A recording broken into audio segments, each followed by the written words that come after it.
The HR Happy Hour Network is sponsored by WorkHuman. The role of HR is changing fast, and the leaders who move beyond administration into true business leadership will have the edge. WorkHuman Live is where that shift becomes real. 4 transformative days in Orlando built around challenges HR leaders are facing now. With 65 plus standout speakers, you'll get practical research, backed insights you can use immediately, and honest conversations with leaders under the same pressure, and a human-first experience designed to energize, not exhaust. It's why 93% of past attendees left inspired, and why you need to be there this April 27th through 30th. Register now at workhumanlive.com. Use code HRHappyHour before February 28th to save 20%. That's code HRHappyHour, all in one word. And thank you for joining the show.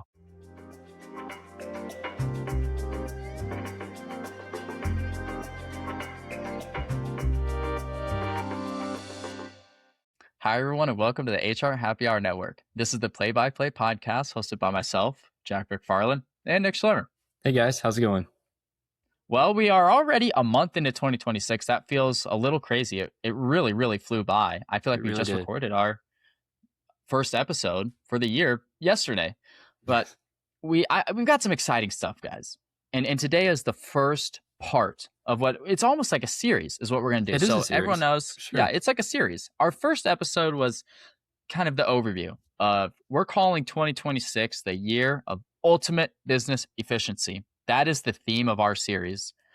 And today is going to be the first specific episode. And we're going to focus all on marketing and how Gen Z and new technology is making the marketing department specifically more efficient in 2026. So I say without further ado, we just jump right in. I'm all for it. Jack, why don't you lead us off? All right, so we're going to start with Gen Z. How is Gen Z specifically shaping and or growing or helping your marketing department? Now, for most of this, it is more of a general marketing. It's not like, just tech company marketing or just clothing brand marketing. It's just marketing in general. We just wanted to focus on the overall department. So take some of these statistics with a grain of salt, depending on your industry, right? First stat I've got for you, Nick. 89% of Gen Z marketing interns and entry-level staff are using AI weekly in their jobs. That is kind of that could go in either. That can go in the Gen Z or the tech category. Mm-hmm. I just think it's a perfect statistic because one, it shows it's pretty much everybody using it. Yes. And two, these things kind of go hand in hand. A lot of the times, what we're going to see throughout this series, throughout the year, is that Gen Z and the use of technology is a partnership, right? It's not one or the other. You're getting both. If you're upgrading your technology, you're going to get more Gen Z workers. If you're bringing in more Gen Z workers, you're going to get more technology. So these are going to go very hand in hand throughout the whole series. But yeah, 90% of Gen Z, I would be willing to bet that by the end of the year, it'd be 99% of Gen Z is using AI in some fashion in their job, especially in marketing. 100%, Jack. And, Gen Z has made market research more efficient by treating TikTok and YouTube and Instagram as kind of their primary search engine, not using sites as much as Google or, Yahoo, whatever it may be. Gen Z shoppers, and specifically 33% now use social media AI platforms for product discovery. Yeah. And you mentioned, I think that number is just going to grow. Exactly. I mean, when was the last time you were wanted to find, how's the best way to phrase this? You're looking for a product. Why would you go on Google and read potentially fake reviews and just see images when you could go on TikTok or YouTube and watch not only a video, but get honest reviews by non-sponsored posts? I mean, that is the way to do it. I see that all the time, even in not Gen Z nowadays. If I have a question about, I wonder if this phone case is really durable, or is it just kind of 100% fake reviews on Amazon? Look it up on TikTok, look it up on YouTube. Boom, there's someone with the exact thing giving an honest review. It's just a really good way to find products nowadays. 100%. So that number's going to be going up. Yeah, whether it's finding products or simply finding out how to do things, recipes, fixing parts on your car, whatever it may be. There's like this new style of marketing with these social media platforms. Yeah. I find myself using that way more than just going to Google and typing how to do this. Exactly. Or searching up a product. Like you said, you can have a real video with a person, you know, that was once live. So, you know, it's a truthful thing. Well, we hope it's truthful anyway. Yeah. But yeah, that just backs it up for me. Exactly. And it's kind of a blessing in disguise for all these marketing departments, as we're finding out, because Gen Z is favoring the shorter form of content, more raw form of content. We are seeing budgets get slashed by like 40 to 60% inside the marketing department because it's just cheaper. It's cheaper to make a TikTok video than it is to make some long commercial that's highly produced than it is to make some, you know, huge YouTube video or whatever it may be. It is, you know, because a lot of those people, it's like the video on TikTok, it's like, oh, you know, I'm Nick here. Look at this awesome phone case. I keep saying phone case just because I personally, that's one of the things I bought from seeing it on TikTok or on YouTube. But I'm, you know, Nick here. I've got this awesome phone case. You guys check it out. $15, super durable. Here's a drop test. Boom. Didn't break from 100 stories. Phone's perfectly fine. That's a lot cheaper than doing some long commercial, long YouTube video, whatever it might be. So it's saving a lot of money. 100%. And using these social media platforms, for one, they're free to download, free to use, free to create accounts. And almost everybody has a smartphone nowadays, right, Jack? Versus somebody having to turn on the TV or load up a video or something for them to see the ad. Now it's simply right in their hand, right in their back pocket. As soon as they start scrolling, it's only a matter of time before you see some sort of a product pop up.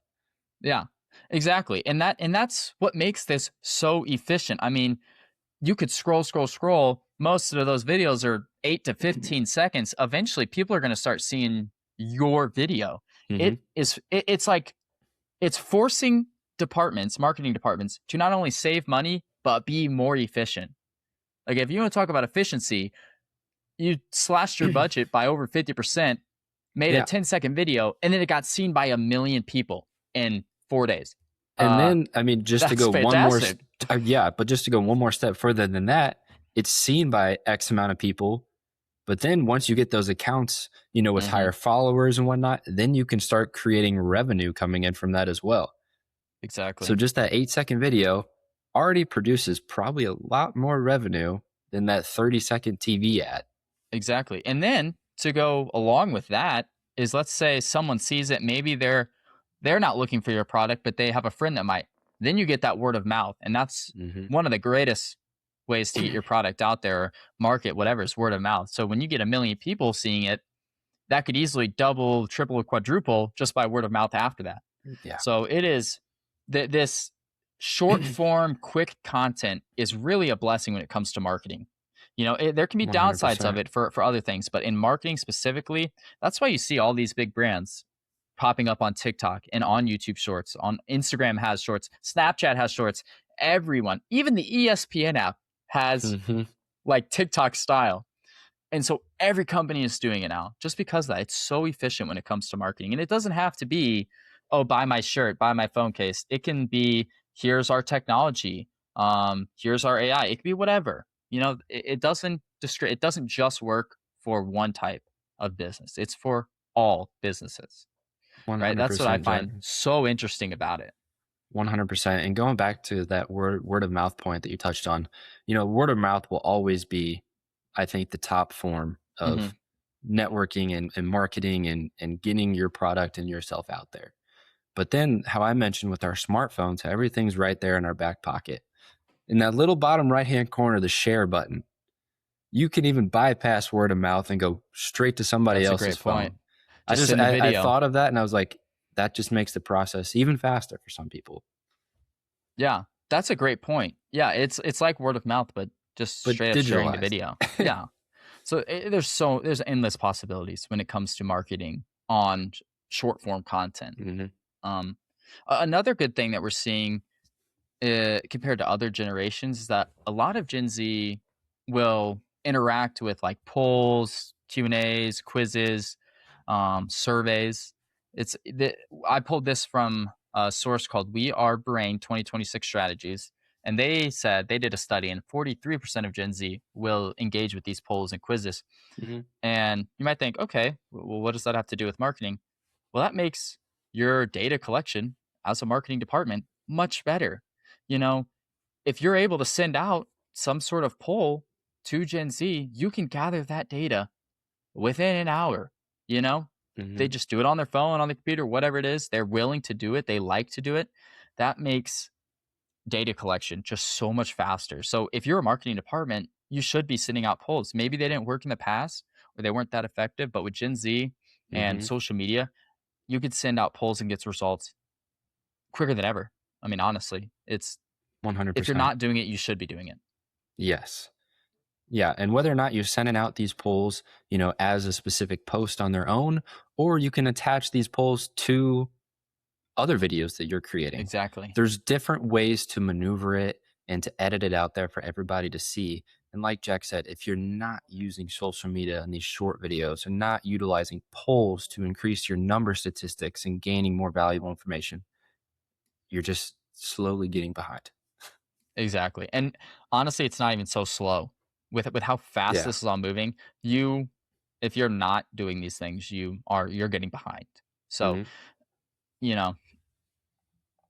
got to make the switch, right? It's like BlackBerry when iPhones came out. Yeah. They stuck with their keyboard. Look where they're at now. They are a thing of the past. You do not want that to happen to your marketing department or to your company or whatever it might be. And then there's one more point I want to touch on when it comes to, Gen Z specific. And we've talked about this before. It's a pretty common Gen Z topic, but worth mentioning here once again. And that's how Gen Z wants that sense of community, being involved, other than just a sense of audience, right? Whether that's if they're on the marketing team or the target of the marketing, right? If they're the target, they want to feel like they're involved with the company. It's a community. They don't want to just be another audience member, down in the crowd. If they're on the marketing team, they want to build that sense of community and make sure everyone feels like they're involved. Because if you feel like you're in a community with a company, you're going to buy their product, right? Because you feel like, wow, they really, they believe in the things I believe in. I feel like a valued customer, right? 100%. So you want to make sure that you're building a community and not so much an audience is the best way to put it in my mind. Yeah.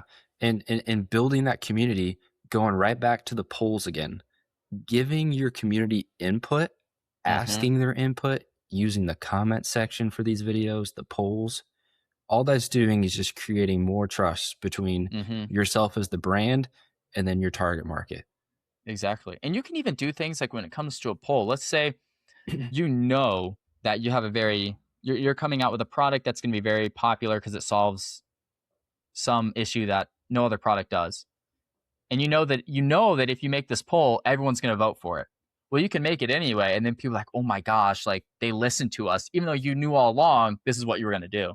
So if you can even be smart like that and use the polls to build the community and it, for lack of a better term, and more of like a fake way, I guess. I don't know what a better word would be there, but you can be very strategic. Strategic. Be very strategic with your marketing campaigns. And obviously you want to build, a real community, but that's just one example of how you can be very strategic with it too. Because business is strategy. It's used to gain information, but then you could also utilize it, how Jack just mentioned, to gain trust and to gain credibility. Exactly. All right, guys, Nick and I are going to take a quick break, and when we come back, we have got a very special guest joining us.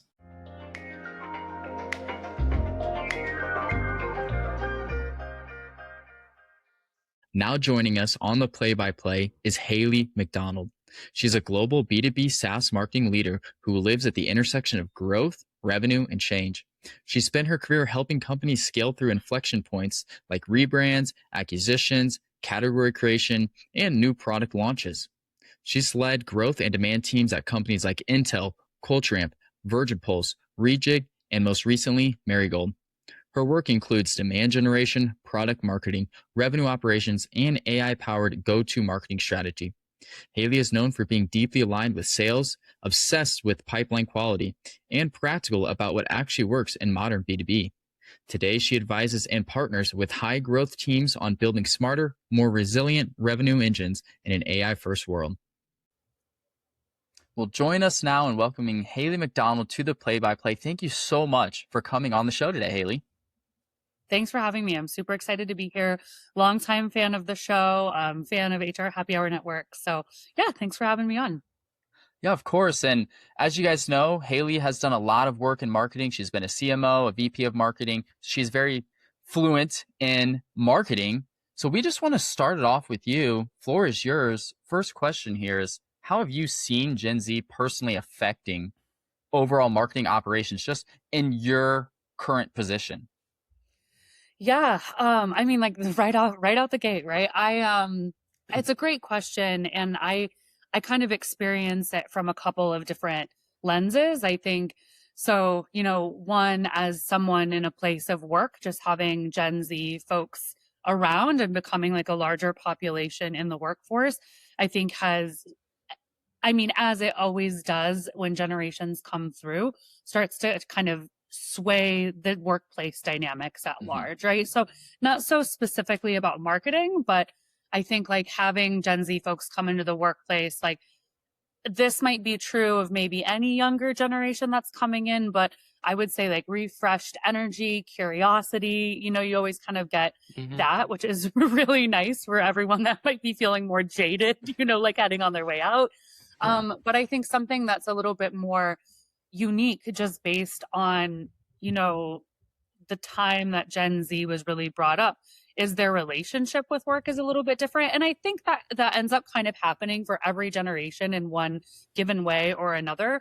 But I think that while I see Gen people like wants to work and want to, like they want to participate in that workforce, they have like a much healthier take on its place in their life in comparison also to like other things that they like to do, which they also might get compensated for, right? Like it's not just like this one career for the rest of my life. I might have multiple things that I'm doing. I might like make content and be like an influencer on the side. I might have like an Etsy store, just like all kinds of different things like that. So that's kind of unique. And then, I mean, going more into the, where I see this in the workplace, but I also start to see it influence like marketing, both how marketing is getting done, as well as how I have to think about marketing, given that there's a large part of the population that is Gen Z, right? That you're going to be selling to. And I think what I've noticed there, that is a shakeup. Like, y'all are different, right? And like the generations like younger than you too, where there's just like a no BS sort of, vibe where like you've got to kind of tell it how it is. And sure, there might be a lot of little catchphrases and stuff like that, but it's like really straightforward as far as like how people like to understand things. Yeah. And I think maybe there's a bit of duality to that just because like, well, you guys are going to say it how it is. There's also this like Gen Z, and I think even really like the younger side of millennials have grown up in a really like chaotic time, right? A lot of things have happened. There have been like multiple economic crises. Like there have been, the world has been at war. It seems like the whole time. There was COVID. There was just all these different things. And I think, what I've seen come out of that is like this real, you really see Gen Z like treasuring whimsy, which has this very direct impact on marketing, right? So like there is a lot of like, I don't know, I guess I've seen in my, last 15 years, a lot of corporate washing. Like everything kind of started looking like every B2B SaaS company started looking like each other, sounding like each other, feeling like each other. They could have been in completely different categories, but like everything looked alike. And I think, Gen Z's kind of approach to consumerism at large is very different from that. Like you expect a high kind of consumer experience. You want fun things. You want something that's going to like engage all of your senses, you know, and I also Yeah. kind of going into the younger generations. My kids are on like the cusp of like my oldest is like last year of Gen Z and like loves to claim that and rub it in her sibling's face. But I see that get like even more and more, you know, like as they get younger. So yeah, those are just kind of like some of the things that I'm noticing. But I Okay. think, you know, there's many, many more decades that I get to be around Gen Z, market to them and work with them in the workplace. And I'm really excited to see how that all, you know, matures with your all's experience at work. Yeah. And I had a question for you, you know, in regards to what you just said, with the B2B kind of all flowing together and they all just kind of look the same. Do you think when Gen Z is, you know, as we get older and we step into those higher positions, whether it's in the marketing world or just in the business world in general, do you think we're going to see those businesses be a lot more diverse in the next 10, 15 years versus they're all kind of starting to look the same? Do you think with this new marketing strategies and social media, are we going to see businesses really separate themselves?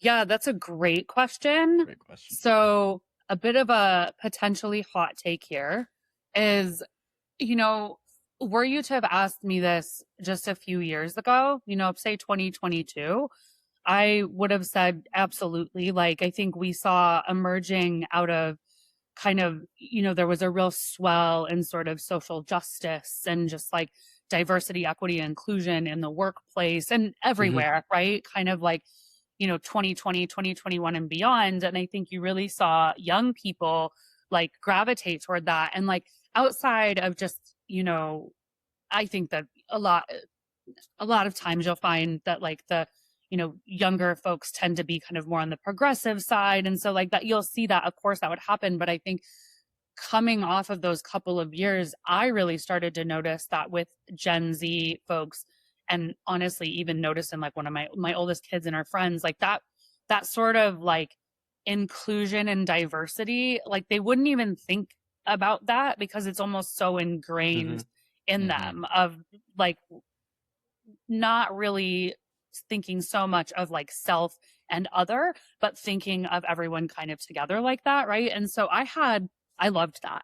I loved that that was happening. I was like, oh, that's something so great that this younger generation is going to bring in. And while I don't think that that has disappeared, I think the hot take is like, I'm worried a little bit about like the emergence of AI very rapidly kind of can homogenize stuff again, right? And I'm saying that really high level and like really big, but you'll see it even in the most simple use cases, like with writing, right? Like everything starts to sound the same, right? And we're getting smarter and smarter about where and how we're applying AI. And is that going to, you know, is that going to kind of overwrite this sort of like intrinsic value that I think that that generation is bringing? I hope not. Right. I hope we find ways like I think we can't just like hope that we stumble into it. We actively have to find ways to make sure that we're still kind of keeping things different and unique. But I would say our best bet on that, I hope is, you know, like our bright Gen Z folks. Yeah. And I want to kind of go off of your mention of AI and kind of move into technologies in general. Now, this could be good or bad. It's totally up to you. But how have you seen the current state of technology affecting your department? This could be AI or it could be any other sort of software that you might be using. But has it drastically improved over the years? Are you becoming more efficient, or is it causing a lot of harm? Is it getting in the way? Is it making things all sound the same? What have you seen just throughout your experience? All of the above. Like, all of it. Which is fair, right? I mean, like, I think it's like things, when true innovation is coming about, it's messy. You know, there's like this period of time where like everyone's kind of figuring it out. With marketing specifically, it is a wild time to be in marketing. I mean, I think just, you know, we are kind of at the top of, they say the top of the funnel, you know, as far as kind of like generating revenue for organizations, in addition to like, we really kind of own the underpinning of like what keeps organizations growing, not just kind of like net new, but like we often own customer loyalty and like retention and stuff like that, you know. And so we've been obliged to, there's like a big upside to us using AI and trying to figure out like, how do we make this work for us? I mean, in one of your last episodes, you guys talked about a lot of like really impressive stats as far as like productivity gains that are happening. And I think like, it's early days on a lot of this data. We really kind of have to, I think it's like, we're yet to truly realize the value of that, or if there are shadow sides that will like emerge, right? But right now, it's very much on marketing in a lot of ways to kind of leverage those tools. So, I mean, I've seen a lot of really cool stuff come out of it as far as like accelerating like time to value. I think especially in marketing, like, look, everyone, it doesn't take me to say this. There's a lot of slop that gets produced because it's like, oh, I can write a blog real faster. Oh, I can make an ad real faster. I can make a poster real faster, like whatever, right? And so there's a lot of sloppy stuff that gets put out. But I think as soon as like a kind of mental shift happens and you start to realize like, oh, I can do that sort of stuff, but like as a test, as in this kind of closed ecosystem, and I can kind of see what, initial sort of like panel reactions to things are before we go ahead and dedicate all of our resources to making this giant like print campaign that's going all around San Francisco, right? Like we're branding taxis, we're putting up billboards. Like now with AI, we have a lot more ability to kind of like test out across audiences what that might be. So there's some kind of like balance there. In regards to what I think, I mean, like with Gen Z, I mean, and I'd be curious on your guys' thoughts about this, but like Gen Z and really anyone else entering the workforce, or even like younger folks that are still using this in school, is like as interesting and fun as it can be to use these tools and sometimes highly productive.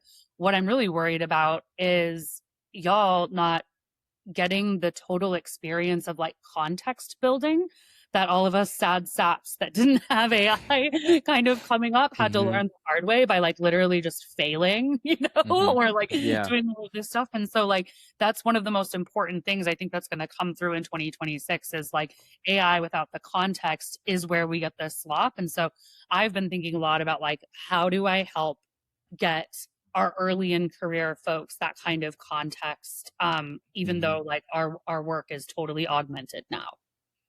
Yeah, I think, like you said, there's a balance that we're going to need to find for Gen Z to utilize AI the correct way and to still gain all that knowledge and the work side of things that you actually have to put into being in a business. I think that balance is going to be very important. I like your point on that. Yeah, and I just know, still being in school, and I'm sure you go through the same thing, Nick, is it's really how you decide to use the AI. Like if you're using it as a tool and to help you, it's great, but and you can still learn. But if I'm going into my class saying, all right, just write this paper, do this test, whatever, it does it great.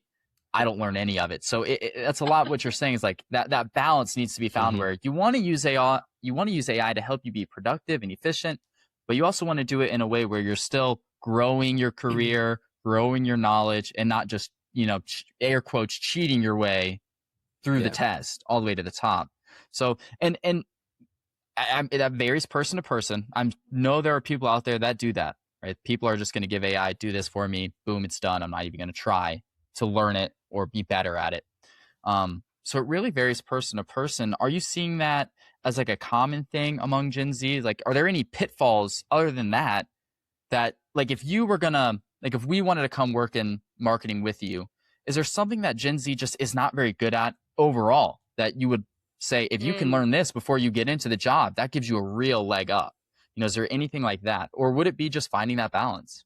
There's a couple of things I thought of as you guys were kind of like reacting to that. And I think one of the things that you've brought up before, like on your shows, is talking about reverse mentoring.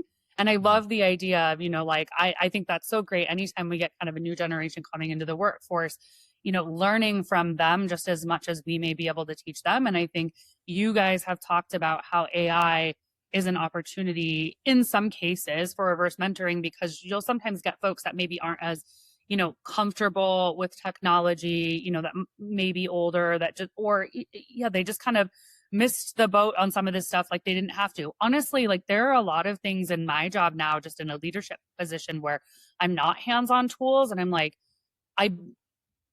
sleep for one night and I wake up and I'm like, oh my God, everyone is using a totally different tech stack, and so just like it's really beneficial, like kind of learning from the younger generation. I think one piece of kind of advice that I would give, and this would be, I mean, you could kind of like work your way through this and learn how to do this in a lot of different ways, but it would really be how in those situations when you're working with folks in other generations and maybe you're teaching them a little something, how can you also extract stuff like information and knowledge from them that's going to be relevant to you, right? And I'm only saying, like, I don't want to say, hey, it's all on you to do this. Again, I'm spending a lot of my time thinking about like how do I do that? How do I work that into the development of my teams? But I think, sometimes if you're in the position and you're like, hey, let me show you how to use Claude Cowork or something like that to somebody, right? To some, like, let's just say it's some VP, that's like running your team or something like that, that's never used it. And they're like, I know you're comfortable with it. The likelihood that they're going to be overwhelmed in a way that they wouldn't even know how to be giving you the context that you need because it's just like such a new technology is probably pretty high. So learning how to just kind of like ask friendly questions, it's like kind of disarming. And I think just like a opportunity for relationship building. So like figuring out which questions to ask is like definitely going to be dependent on kind of like, what is your trade?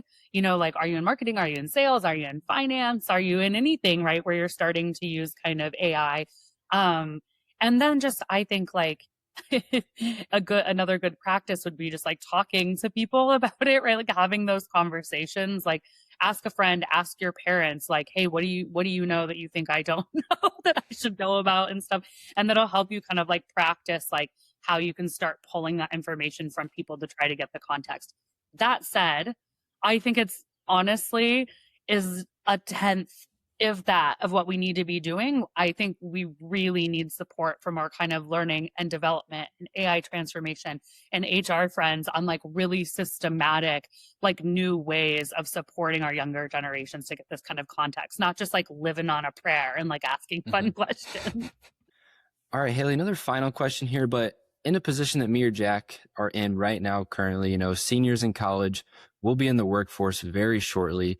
Do you have any, advice or pointers for us in regards to what we could be doing as, to better ourselves, to make these connections, or, how to reach out to people, whatever it may be? Do you have any advice for us or other seniors who will be listening to this that are entering the workforce? That's a great question. And I think, I mean, it's been a while, but I also remember being in that position many, many, many years ago. And I think it's both incredibly exciting and it can be really intimidating. And, it's also going to it's going to depend on, this is going to be different for everyone. Like some people are going to be, little networkers by nature, and they've already been involved in university and school or in their community and they have connections, right?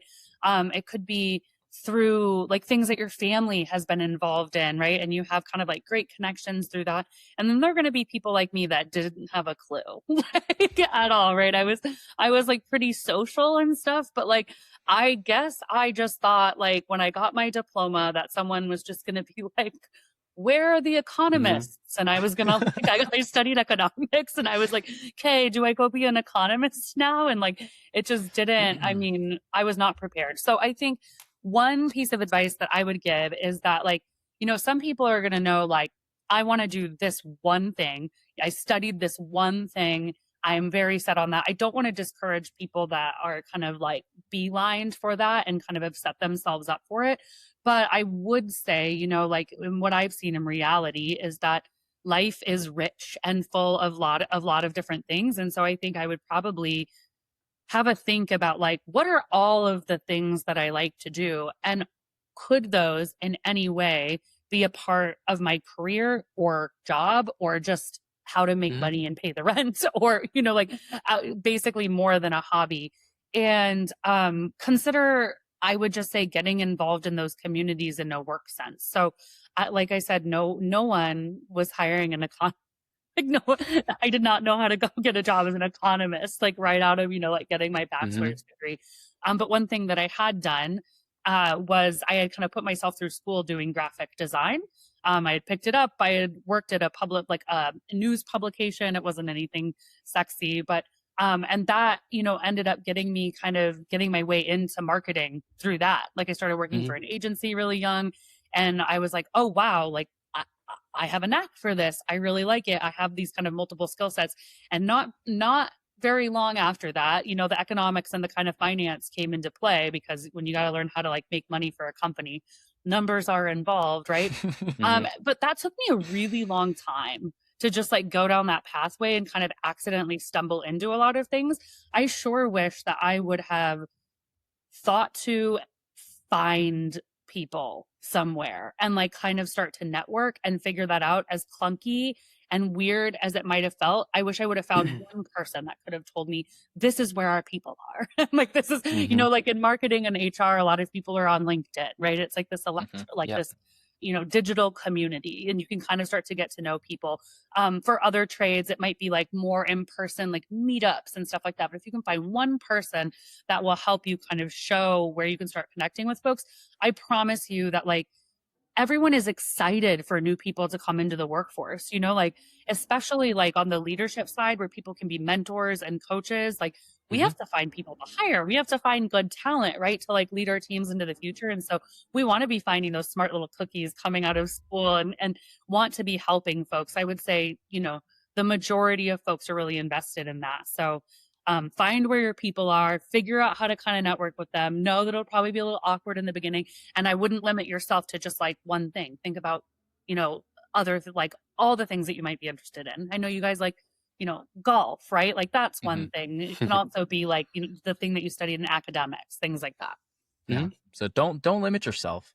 Do not limit yourself. Go be Put like yourself a out there. golf influencer. You there got you it. go. There you go. All fantastic points. I mean, from Nick and myself, thank you for coming on our show today, Haley. It was fantastic. So excited to be You've here. You've made this episode a must listen. When we get asked at the end of the year, what is an episode that people need to listen to? You've made it this one right here, our marketing episode. So thank you so much for joining us today. Yeah, I so appreciate it. And I would just say, like, for anyone out there, like, please know that I'm one of those people, that's going to be cheering you on and rooting you on. So feel free to reach out, find me on LinkedIn, connect with me. I'm super excited for you all to come in and change the world of work and make marketing more whimsical and fun. Thank you, Haley.